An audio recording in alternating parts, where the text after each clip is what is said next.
네, 유명한 사람의 글이나 평론을 소개하는 유평 시간인데요. 오늘 유명한 사람은 김상철 한세대학교 교수인데 전 한국질서경제학회 회장입니다. 이번에 아시아투데이에 칼럼을 실었는데요. 아주 의미 있는 칼럼을 실었습니다. 제목이요. 계엄으로 드러난 치명적 민낯들 왜 언론은 추적하지 않나입니다. 일단 그대로 읽어드리는데요. 부제목 포인트를 보니까 300만 명 아사한 볼셰비키의 학살 범죄를 취재한 가레라 존스, 헛소문이란 소련 정부의 말 받아쓴 뉴욕타임스 모스크바 지국장 월터 듀란티, 계엄으로 드러난 여러 민낯들을 외면하는 우리 언론들입니다. 일단 그대로 읽어드립니다. 계엄 선포 후 40일이 지난 현재 배우자의 특검을 피하려고 반헌법적 계엄을 선포한 비겁하고 파렴치한 사랑꾼으로 조리돌림 당한 윤석열 대통령이 회생하고 있다. 박근혜 전 대통령 탄핵의 기억을 되살려 한 자리까지 떨어질 것이라던 대통령의 지지율이 계속 올라 40% 중반대에 안착하였다. 시민들이 탄핵을 반대하면서 광장에 쏟아졌고 20, 30대 남성들이 대통령 수호의 중심 세력으로 등장하였다. 지난달 12월 3일 윤 대통령이 뜬금없이 계엄령을 선포했을 때는 다수의 국민이 지난 시절 계엄령의 악몽을 되새며 분노하고 탄핵을 지지했다. 언론, 방송과 좌파 진영은 입을 맞춰 윤 대통령을 내란범으로 확정하고 탄핵 재판도 필요 없이 사임해야 한다는 여론몰이를 했다. 이 틈에 주류 언론과 국민의힘 일각에서는 제왕적 대통령제의 문제점을 없애기 위해 내란제 개헌을 해야 한다는 주장이 등장하기도 했다. 윤 대통령이 지난달 12일 대통령 담화를 통해 거대 야당에 의한 국정마비, 반국가 세력의 체제 전복 시도와 함께 선거관리 시스템의 문제를 계엄의 이유로 밝혔지만 언론은 대통령의 정신상태를 의심하며 극우 유튜버의 주장에 영향을 받은 망상으로 보도하였다. 그랬던 여론이 윤 대통령에게 호의적으로 돌아서고 있다. 근본적인 이유는 언론의 보도가 선동과 거짓임을 국민들이 깨달았기 때문이다. 일부 우파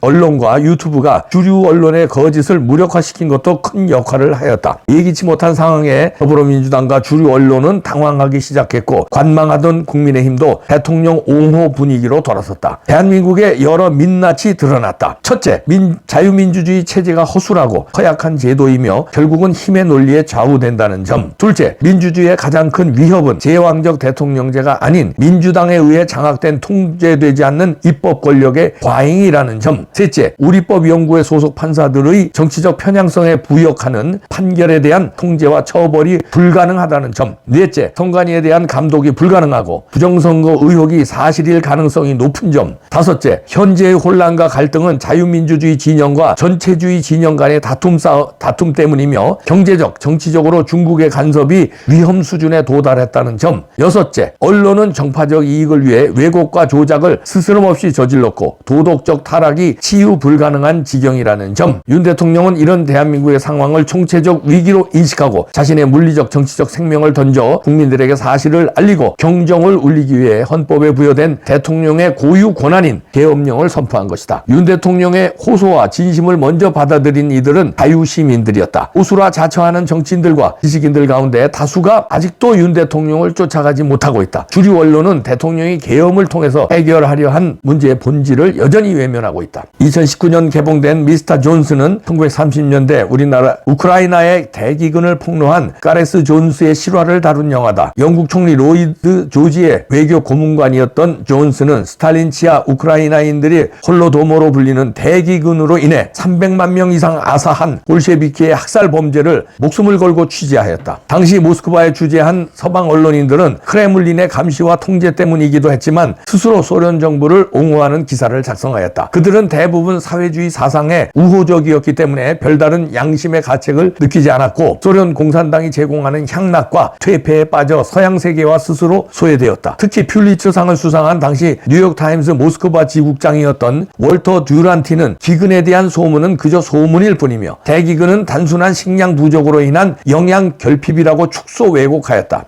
저널리즘을 숭고한 직업이라 여긴 존스의 보도는 2차 세계대전 후 모두 진실이었음이 밝혀졌고 30대 젊은 나이에 소련 첩자에게 살해된 존스는 우크라이나의 영웅으로 불린다. 대기근을 과장된 거짓말로 왜곡한 듀란티는 계란을 깨지 않고 오믈렛을 만들 수 없다며 소비에트 사회주의 건설을 명분으로 자신의 거짓을 옹호했다. 고의적인 거짓을 일삼은 듀란티는 퓰리처상 수상이 박탈될 수모를 겪었고 기자가 아니라 선동요원이라는 오명을 얻었다. 현재 대한민국 주류 언론인들의 모습은 당시 소련 정부가 제공하는 소식을 받아쓰고 적당한 강하게 타협하던 모스크바 주재 서방 언론인들과 다르지 않다. 이들은 거짓에 부역하고 선동으로 먹고 사는 사이비 언론에 불과하다. 대한민국이 처한 위기의 원인을 보려 하지 않고 세계 정세에 무지하고 중국 속국화의 위험에 처한 대한민국의 미래를 걱정하지 않는다. 선관위의 앵무새로 전락하여 대한민국 선거에 중국과 북한이 개입했을 가능성을 부정하고 탄핵 집회에 다수의 중국인이 참가한 사실을 외면한다. 대한민국은 중국의 영향력에서 벗어나 굳건한 한미일 동맹을 강화하여 자유세계의 중심으로 나아가야 한다. 고통스럽더라도 부정선거의 진실을 밝히고 무결한 선거 시스템을 만드는 것이 급선무다. 자유와 풍요가 넘치는 복지사회를 위해서 자유민주주의 체제의 기반인 투명한 선거제도의 중요성은 그 무엇보다 중요한 것이다. 이렇게 김상철 한세대학교 교수가 아주 잘 정리했네요. 이번 계엄에 대해서.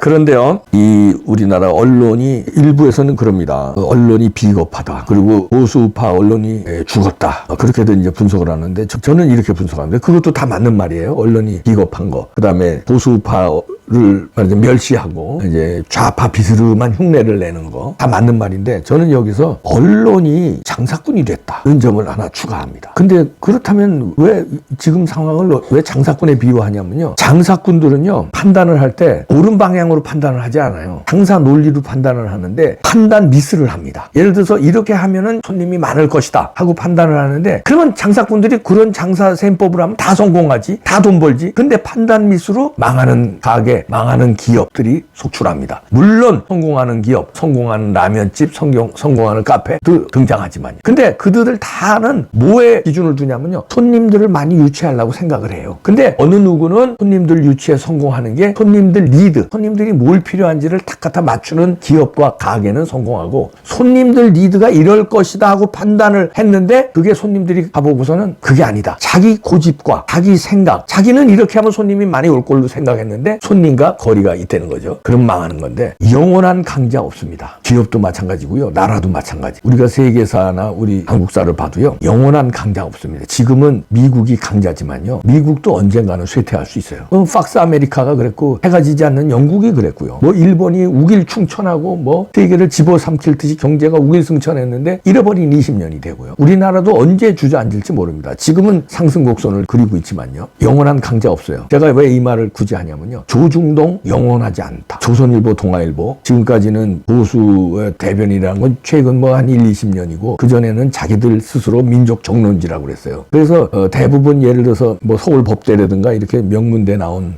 친구들이 사법고시에 떨어지거나 그러면은 조선일보, 동아일보에 취직하고 그러던 시절이 있습니다. 그리고 언론고시라고 최근에 들어서는 언론고시라고 그래서 응당히 그 메이저 언론사에 들어가기가 바늘구멍이에요. 거기다가 이제 조중동이 방송까지 하니까 방송에 또 꿈을 꾸는 사람들은 조중동에서 만든 종편에 들어가기 아주 몇 년 전서부터 언론고시가 더 치열해졌죠. 영원한 강자겠죠. 이 계엄으로 인해서 그 영원한 강자의 지위를 내줄 것 같습니다. 왜냐면 민낯이 여기서도 드러났는데 계엄으로 드러난 치명전 민낯에서 민주당의 이런 민낯은 그전서부터 좀 드러났었어요. 좌파들의 민낯. 이재명의 좌파의 민낯처럼 이렇게 독하고 이렇게 악당은 아니었지만 민낯이 어느 정도 드러났었어요. 근데 이번에 계엄으로 인해서 언론의 민낯이 완전히 드러나. 저는 오래전서부터 뭐 6, 7년 전부터 뭐 이봉규 TV 구독자분들은 아시지만 제가 유튜브 시작하면서부터 조선일보, 동아일보를 비판 많이 했습니다. 저는 그 간판했거든요. 그들의 안에서 한동안 있었잖아요. 제가 TV조선의 앵커도 하고 또 채널A의 방송에 오래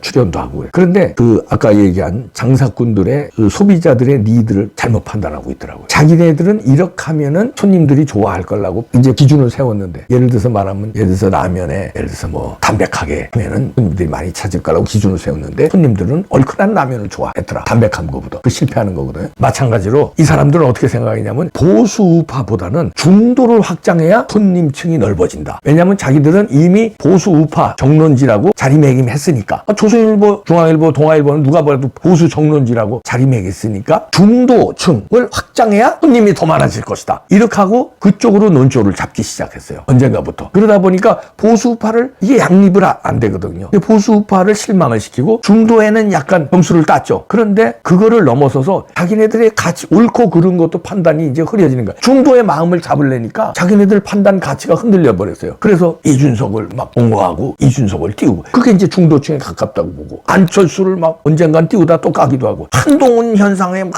뭐 한동훈을 띄우고 자기 대권 주자가 될 걸로 알고. 그런데 제가 처음에 얘기한 장사꾼이 소비자의 마음을 못 읽은 거예요. 그래서 어떻게 충성 고객들이 떠나는 겁니다. 충성 고객 떠나서 그럼 다음에 충성 고객을 잡기 위한 노력을 하면 돼요. 근데 이제 이미 본전이 드러났어. 아이 그 가게 야야야 거기 중국 고춧가루 쓰더라. 김치 중국 김치 쓰더라. 아이 그건 못 갈 때야. 그 배탈 나 거기 가면. 이렇게 되면은 나중에 담백한 라면에서 얼큰한 라면으로 바꿔도 이미 신뢰를 잃었기 때문에 중국산 김치 쓴다. 중국산 고춧가루 쓴다. 식중독도 한번 난데다. 이런 가게다. 그러면 아무리 맛을 변화를 줘도 이미 늦었습니다. 게임 is over. 그래서 패러다임이 바뀐다. 그럼 그 고객들이 어디 가느냐? 다른 중국집을 가든 다른 라면집을 찾든 그렇게 됩니다. 보수파 정론지들은 여기서 계엄과 함께 주저앉는다. 조심스럽게 예측합니다. 그러면 뭐 신문이 없는 줄 알아요? 보수파 정론지들이 지금 뜨고 있어요. 아시아투데이, 자유일보, 스카이데일리, FN투데이, 뉴데일리, 데일리안 이런 매체들이 뜹니다. 미국도 그랬어요. 보고 보시죠.